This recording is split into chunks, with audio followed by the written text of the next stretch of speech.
दोस्तों नमस्कार, जोहार। चले जानते हैं झारखंड सूबा की ताजा खबरों को, लेकिन उससे पहले अगर आपने अभी तक इस चैनल को सब्सक्राइब नहीं किया तो सब्सक्राइब कर लें, जिससे कि आपको झारखंड सूबा की ताजा खबर रोजाना मिलती रहे।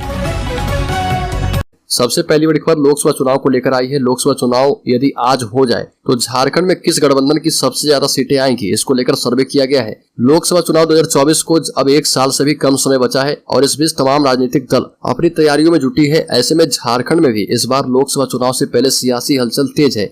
झारखंड में लोकसभा चुनाव के परिणाम को लेकर टाइम्स नाउ ने एक सर्वे कराया। इस सर्वे के परिणाम में अगर लोकसभा चुनाव अभी हो जाए तो क्या हेमंत सोरेन कर पाएंगे सेंधमारी या बीजेपी मार ले जाएगी बाजी, इसका खुलासा हो चुका है।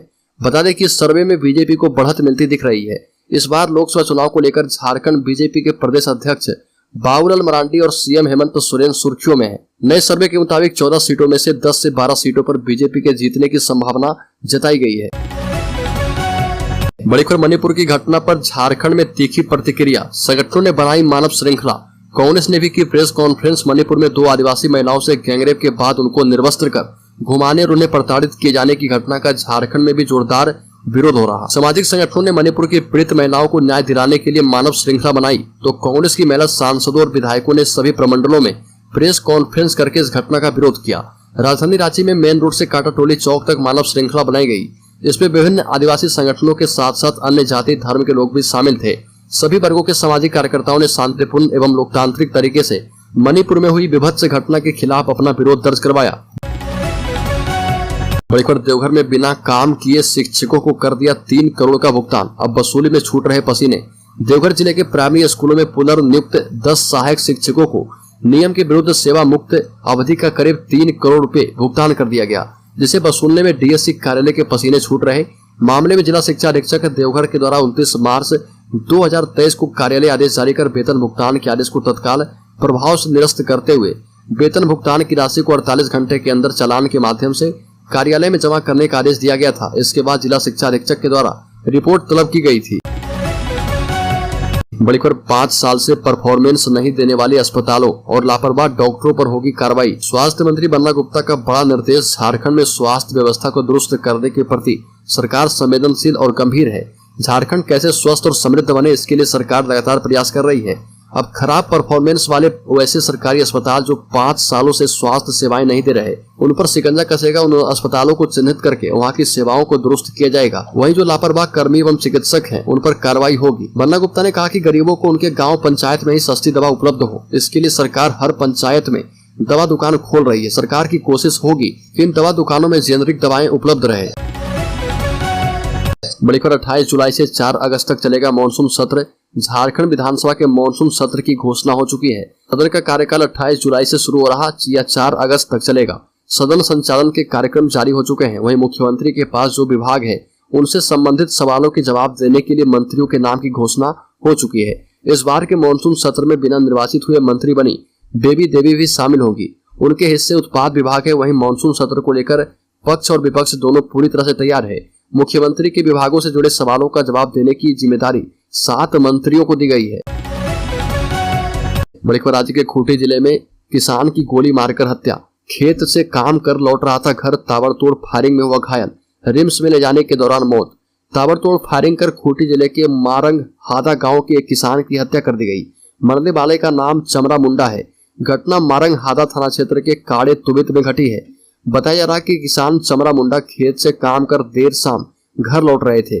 वह खेत से जैसे ही सड़क की ओर आए, अज्ञात अपराधियों ने अंधाधुंध फायरिंग कर उसे घायल कर दिया। गोलीबारी की सूचना पर देर शाम मारंग हादा पुलिस घटनास्थल पर जांच करने के लिए पहुंची है। बड़ी खबर 28 जुलाई से शुरू होने जा रहे झारखंड विधानसभा के मानसून सत्र में मॉब लिंचिंग पर राज्य सरकार विधेयक ला सकती है। राज्यपाल की ओर से इस विधेयक में कई कमियां बताकर इसे वापस कर दिया गया था। खबर है कि सरकार ने इन कमियों को दूर कर लिया है।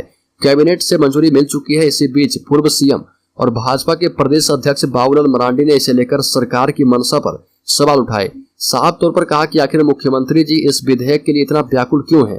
धर्म परिवर्तन रोकने और लव जिहाद पर विधेयक लाएं। भाजपा के प्रदेश अध्यक्ष मरांडी ने लिखा कि मुख्यमंत्री हेमंत सोरेन मॉब लिंचिंग पर फिर से एक बार विधेयक लाने जा रहे। पिछले विधेयक को राज्यपाल ने लौटा दिया था। अगर मन में तनिक भी ईमानदारी है तो धर्म परिवर्तन रोकने के लिए भी विधेयक लाएं। बड़ी खबर, राज्य में पॉक्सो केस की जांच के लिए बनेगी विशेष यूनिट, हर थाने में नियुक्त होगी महिला पुलिस। झारखंड में पॉक्सो एक्ट में दर्ज एफआईआर की जांच में तेजी और पीड़िता को जल्द न्याय दिलाने के लिए झारखंड पुलिस मुख्यालय ने नई पहल की है। अपराध अनुसंधान विभाग इसके लिए विशेष यूनिट का गठन कर रहा। इसमें महिला पुलिस पदाधिकारियों और महिला पुलिस कर्मियों की प्रतिनियुक्ति की जाएगी। इनके माध्यम से विशेष यूनिट को संचालित किया जाएगा। राज्य के सभी 606 थानों में स्पेशल महिला पुलिस की नियुक्ति की जाएगी। अपराध अनुसंधान विभाग का प्रयास है कि विशेष यूनिट के जरिए पॉक्सो के मामलों में न सिर्फ जांच को ज्यादा से ज्यादा गति मिले, बल्कि मौके पर ज्यादा से ज्यादा साक्ष्य भी एकत्रित किए जाएं। उपलब्ध ठोस सबूतों के मुताबिक अभियुक्तों को जल्द से जल्द सजा दिलाई जा पाए।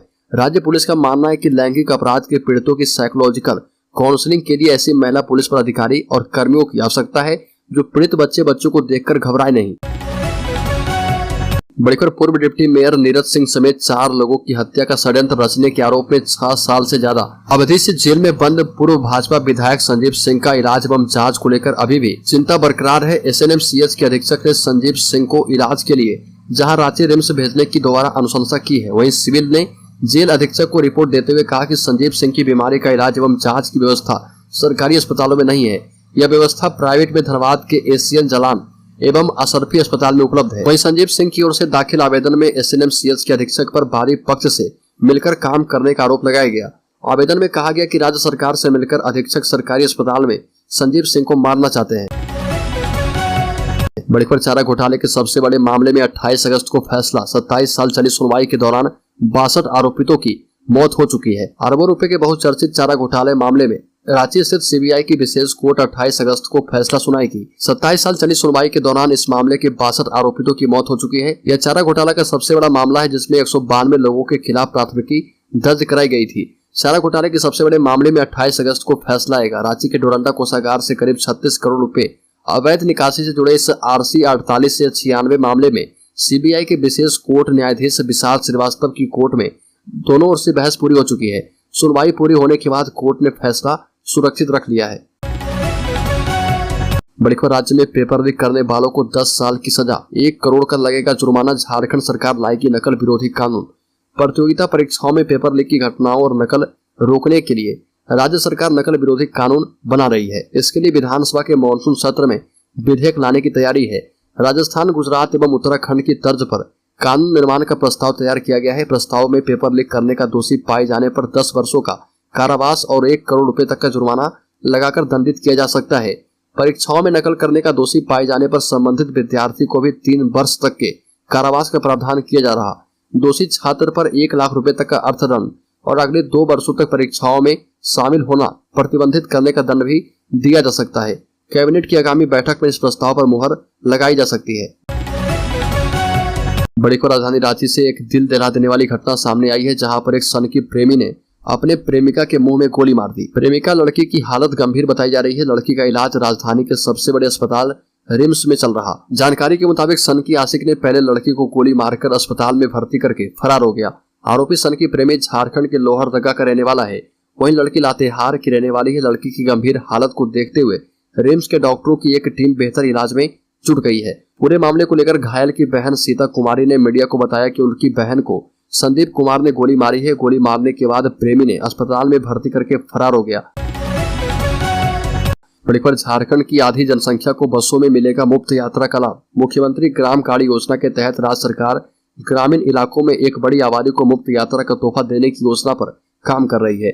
इसके तहत पुराने रूटों के साथ साथ कई नए रूटों की पहचान की गई है, जिस पर बसों का परिचालन होगा। इन बसों पर एक बड़ी आबादी को मुफ्त यात्रा का लाभ दिया जाएगा और इनकी संख्या कुल यात्रियों के हिसाब से आधे के बराबर हो सकती है। बस संचालक ऐसे यात्रियों से भाड़ा नहीं वसूलेंगे और बदले में राज्य सरकार इन्हें नियमित तौर पर राशि का भुगतान करेगी। सरकार ने उन वर्गों की पहचान कर ली है जिन्हें मुफ्त में यात्रा का लाभ दिया जाएगा। बता दें कि बसों का संचालन प्राइवेट पार्टियों के जिम्मे होगा और मुफ्त की सवारियों के हिसाब से किराए का भुगतान राज्य सरकार करेगी।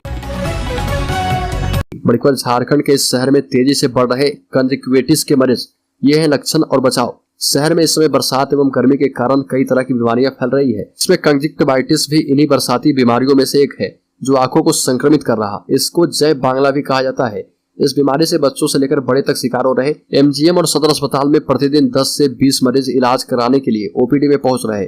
इसमें सबसे ज्यादा स्कूली बच्चे इसके चपेट में आ रहे। इसकी शुरुआत एक आंख से होती है, लेकिन जल्द ही दूसरी आंख भी इसके चपेट में आ जाती है। लगातार दवा डालने से 3 से 5 दिनों के अंदर यह पूरी तरह से ठीक हो जाता है।